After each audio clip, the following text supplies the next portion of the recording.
तो भाई जितनी खुशी हो रही थी पहले टी20 मैच के बाद कि भारत ने साउथ अफ्रीका को एकदम भाई बेइज्जत करने वाले तरीके से हराया है, जूते को भिगो भिगो के मारा है, 101 रन की बड़ी जीत हासिल करी थी। लेकिन भाई कल के दिन भारत जो 51 रन से हारी है ना, उसका दुख जो है वो ज्यादा हो रहा है उस खुशी के कंपैरिजन में, क्योंकि भाई 51 रन से टी20 मैच हार जाना, वो टी20 जहां भाई इंडिया पिछले कुछ वक्त से काफी ज्यादा डोमिनेट कर रही है। भाई गलती से 5-10 रन से भी हारती थी ना तो लगता था यार टी20 मैच कैसे हार गए, लेकिन 51 रन से कल के दिन भाई जो हराया है पूरे तरीके से इंडियन टीम को एक्सपोज कर दिया है। और जो बहुत ज्यादा कहा जाता था कि 2026 टी20 वर्ल्ड कप जीतने के लिए इंडियन टीम सबसे स्ट्रॉन्ग कंटेंडर है, भाई ये जो भरम था ना, इस भरम को तोड़ दिया है कल के दिन साउथ अफ्रीका ने। क्योंकि साउथ अफ्रीका के खिलाफ ये जो सीरीज चल रही है, ठीक है रिजल्ट जो भी आएगा हो सकता है इंडिया सीरीज जीत भी जाए, लेकिन यहां पर भाई इस बारे में सच में इंडिया को बहुत ही ज्यादा सोच विचार करना होगा कि भाई अब सिर्फ और सिर्फ यहां पे पॉलिटिक्स चलनी है या फिर सच में हमको एक अच्छी टी20 टीम कल के लिए बिल्ड करनी है। क्योंकि भाई करंटली अगर इंडियन टीम पे नजर डालो तो मोस्ट ऑफ द प्लेयर्स इस समय इंडियन टीम में आउट ऑफ फॉर्म चल रहे हैं। चाहे शुभमन गिल की बात करें, out of form, Shivam Dubey batting में पूरे तरीके से आउट ऑफ फॉर्म। याद भी नहीं है भाई कि कब उनकी बड़ी अच्छी पारी देखने को मिली थी। हां, एक आध फाइनल में उन्होंने एक डिसेंट कंट्रीब्यूशन दिया है जो कि उस वक्त पे काफी काम भी आया था, लेकिन भाई फाइनल में चल जाने का मतलब यह नहीं होता है कि उसके बाद मैं कहीं नहीं चलूंगा। उसके अलावा जितेश भी देखो थोड़े से नए नए ही आए हैं, आने जाने वाले प्लेयर हैं, और साथ में भाई संजू भी बाहर चल रहे हैं। क्यों बाहर चल रहे हैं किसी को नहीं पता, क्यों उनको बेकार में ओपनिंग से हटा दिया किसी को नहीं पता। सिर्फ इस समय एक अभिषेक शर्मा है, एक तिलक वर्मा है, दो पल के लिए हार्दिक पांड्या है जिनका भाई बैटिंग में ठीक ठाक फॉर्म चल रहा है, वरना बाकी पूरी टीम जो है घुस चुकी है। और उसके ऊपर से भाई जख्म पे नमक और छिड़क जाता है जब बुमराह भाई 4 ओवर में बिना कोई विकेट लिए 45 रन खा के आते हैं, तब डर जो है और ज्यादा लगने लगता है। वो लोग मुझे मार डालेंगे, वो लोग मुझे छोड़ेंगे नहीं। सुन कौन लोग? अरे बड़े खतरनाक लोग हैं। पता नहीं भाई तुमको इस समय ये बात कितनी समझ में आती है, लेकिन भाई जब इंडिया ऐसे मैचेस हारती है ना तो उस वक्त पे टी20 टीम के अंदर विराट कोहली जैसे प्लेयरों की कीमत क्या थी। जब अचानक से विकेट गिरते थे तो कैसे रनों की गति बढ़ाते बढ़ाते पारी को संभाला जाता था, और धीरे धीरे जब पारी संभल जाती थी किस तरीके से पारी को एक्सेलरेट करते हुए टारगेट की तरफ बढ़ा जाता था, चाहे कितना ही बड़ा टारगेट हो। ये भाई लगातार कितने साल तक कोहली करते रहे थे। लेकिन फिलहाल भाई ठीक है किसी और फॉर्मेट में कोहली की कितनी कमी खलती है ये बात की बात है, लेकिन भाई टी20 फॉर्मेट जहां दो पल के लिए कुछ मूर्ख लोग कहते हैं कि टी20 फॉर्मेट का विराट कोई बहुत बड़ा प्लेयर नहीं है, जबकि स्टैट्स अपने आप में बताते हैं कि उसके जैसा प्लेयर टी20 में ना कोई आया था ना कोई आएगा। और अभी इस समय भाई जिस तरीके से इंडियन टीम लड़खड़ा रही है ना, कसम से बता रहा हूं ये सिचुएशन ही बता रही है कि विराट कोहली फर्स्ट डाउन पर आकर क्या कमाल करा करता था। और भाई टीम का स्तर देखो कहां से कहां पहुंचा दिया है। फर्स्ट डाउन पे कल के दिन अक्षर पटेल को भेज दिया। भाई इतना भी एक्सपेरिमेंट क्या करना, मतलब ठीक है मैं मान सकता हूं दो पल के लिए जो डिसीजन है सूर्या का होगा, गंभीर का होगा, जिसका भी होगा, किसका था भाई मुझे इस पे बकवास नहीं करनी है, लेकिन इतना भाई यार डिसीजन है भगवान। चलो ये भी मान लेते हैं कि क्या पता ये डिसीजन दो पल के लिए सही साबित हो जाता, लेकिन आपके पास जब सूर्या बचा हुआ है आने के लिए, जब सूर्या की वो परफेक्ट पोजीशन है, दो पल के लिए सूर्या को नहीं भेजना है, तिलक वर्मा को भेज दो। लेकिन आप क्या कहते हैं, जाओ अक्षर पटेल। भाई 21 बॉल पे 21 रन की पारी भाई साहब खेल के आए हैं, और 21 बॉलें, ये कौन सी 21 बॉलें हैं, ये शुरुआती ओवर्स की 21 बॉलें हैं, पावर प्ले में इसमें कई बॉलें हैं। जब आप इतनी कीमती बॉलें, शुरुआती ओवर की ये कीमती बॉलें बर्बाद करके आते हैं, भाई कसम से गुस्सा आता है। और गुस्सा सबसे ज्यादा इस बात पे आता है कि भाई ये फैसला कोई कैसे ले सकता है। वैसे साहब आप मैच खेलने जा रहे हो या खेल के आ रहे हो? खेल के आ रहे भाई। चल लगता नहीं है।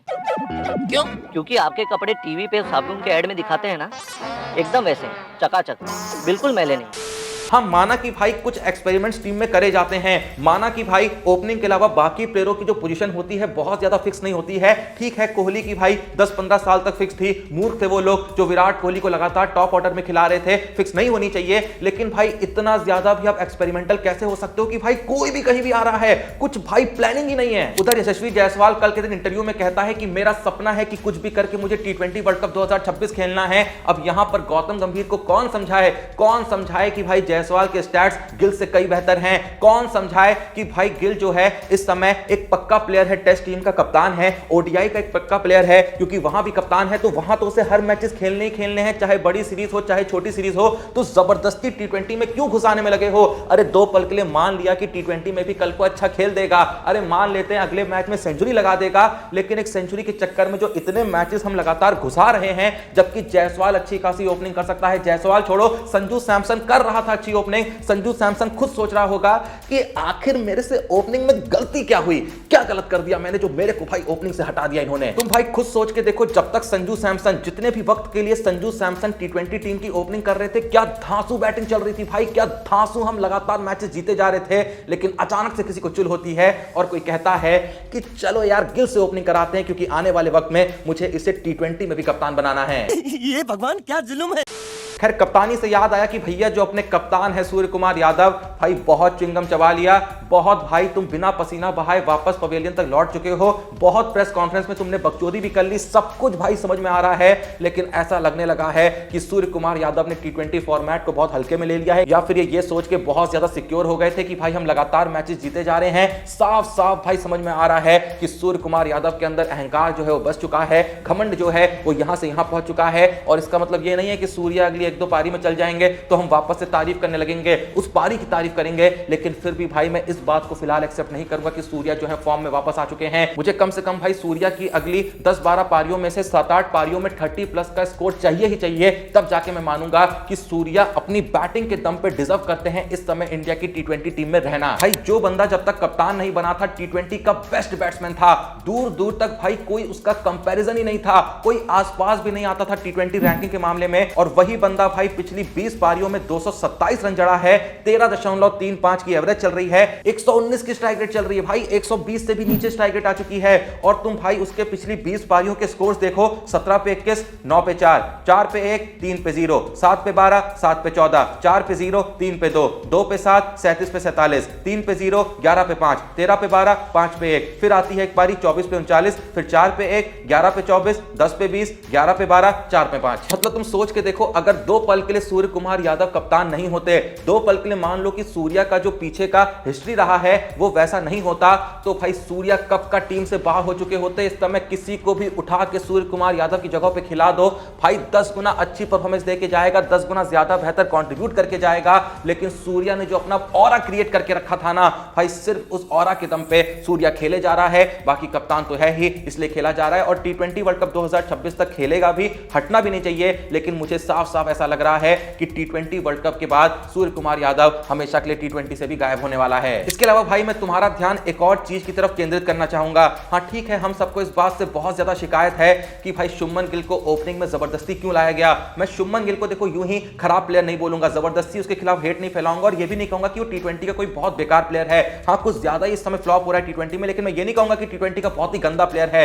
एक अच्छा प्लेयर है, आईपीएल में लगातार उसने कंसिस्टेंसी दिखाई है, 50 की लगभग एवरेज उसने मेंटेन करी थी पिछले आईपीएल सीजन में, 150 करीब की स्ट्राइक रेट थी, टाइमिंग से चौके छक्के लगाना जानता है, बड़ी पारियां खेल सकता है, खड़े खड़े शतक लगा सकता है, ये सब कुछ सच है। लेकिन भाई संजू सैमसन जो काम कर रहा था, जो काम उसके करते हुए टीम लगातार जीत रही थी, जब जायसवाल के स्टैट्स और जायसवाल का फॉर्म कई ज्यादा बेहतर है गिल से टी20 के फॉर्मेट में खासकर, और भाई जायसवाल ओडीआई में फिलहाल फिक्स्ड नहीं है क्योंकि ओपनिंग रोहित के साथ गिल को करनी है। ओपनिंग के अलावा अब जायसवाल को कहीं खिला नहीं सकते हैं, तो ओडीआई में जब उसको लगातार खेलना नहीं है, सिर्फ टेस्ट के साथ वो टी20 खेल सकता है, और वहीं पे गिल जो है वो भाई ओडीआई और टेस्ट में तो रहेगा ही रहेगा।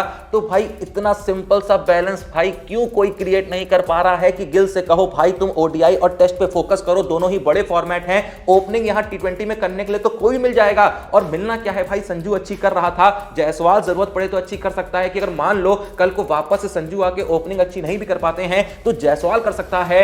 और भाई मैं फिर से कह रहा हूं, इस बारे में कोई सोच नहीं रहा होगा और शायद सोचेगा भी नहीं, लेकिन क्या तुमको पता है ऋतुराज गायकवाड़ नाम का भी एक बंदा है। अब तुम सोच रहे होगे गायकवाड़ को बीच में कहां से ले आए। भाई गायकवाड़ को बीच में इसलिए लेकर आया हूं क्योंकि साल 2023 से लेके अभी तक ऋतुराज गायकवाड़ ने टी20 इंटरनेशनल के अंदर कुल 12 इनिंग खेली हैं। और सच यह है कि पिछले 17 महीनों से गायकवाड़ ने टी20 इंटरनेशनल का एक मैच तक नहीं खेला है, पर साल 2023 से लेके उसने ये जो 12 मैचेस खेले हैं टी20 इंटरनेशनल के अंदर, आईपीएल की बात नहीं कर रहा हूं, डोमेस्टिक क्रिकेट की नहीं बात कर रहा हूं, टी20 इंटरनेशनल की बात कर रहा हूं।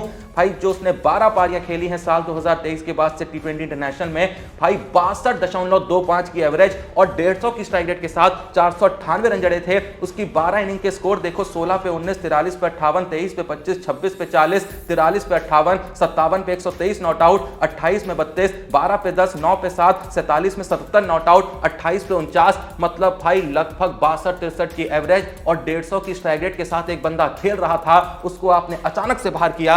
लेकिन लेकिन हमें खिलाना किसको है? शुभमन गिल को। क्यों? कोई नहीं जानता। क्या तुम्हें नहीं लगता है कि भाई अगर खिलाना ही था किसी को, अगर तुम जायसवाल को नहीं खिलाना चाहते थे, संजू से तुम ओपनिंग नहीं करवाना चाहते थे, तो भाई क्या गायकवाड़ ही गिल से बेहतर ऑप्शन नहीं थे टी20 इंटरनेशनल के अंदर? कुछ लोग कह सकते हैं कि नहीं है, भाई मैं मान लेता हूं नहीं है, लेकिन गिल तो ऑलरेडी भाई एक कंफर्म्ड प्लेयर है, ओडीआई टेस्ट का वो कैप्टन है, उस पर जबरदस्ती इतना बोझा क्यों डालना है जबकि वो लगातार पिछली 15 पारियों से फ्लॉप हो रहा है? भाई इस सवाल का जवाब गौतम गंभीर के पास है तो भाई वो मुझको दे दे, या किसी के पास है वो मुझे दे दे, और भाई अगली 1-2-3 पारियों में गिल का शतक भी आ जाएगा ना, तो भी मैं इस चीज को जस्टिफाइड नहीं मानूंगा कि अचानक से क्यों गिल को लाया गया, जबकि ऑलरेडी वो 2 फॉर्मेट का एक परमानेंट प्लेयर था, एक परमानेंट कैप्टन था। अगर तुम्हारे पास इस सवाल का जवाब है तो भाई कमेंट सेक्शन में बता दो, इससे ज्यादा मैं कुछ नहीं बोलूंगा। जो तुम्हें कहना है जल्दी से कमेंट में बता दो, वीडियो को लाइक करो, चैनल को सब्सक्राइब कर लो। मिलते हैं नेक्स्ट वीडियो में, तब तक के लिए जय हिंद, धन्यवाद।